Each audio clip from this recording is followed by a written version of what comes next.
babalar Kadıköy'de yolda yürürken şu anda farkına var. Önce resme baktım, sonra bir baktım ki bakın ne yazıyor, C31K. Yani şu anda çocuklarımızın katliamına sebep olan işte grubun adı. Burası Kadıköy'de 30 Ağustos Sokağı. Ve bakın bu da o oyunmuş. Değil mi Mustafa? O oyunun ilk görüntüleri. Evet. Ama çok önemli.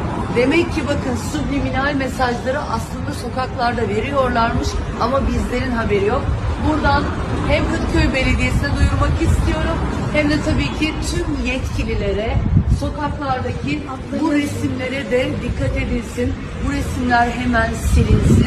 Gerekli önlem alınsın. Çünkü bütün çocuklara, herkese demek ki subliminal mesajları bu şekillerde veriyorlar.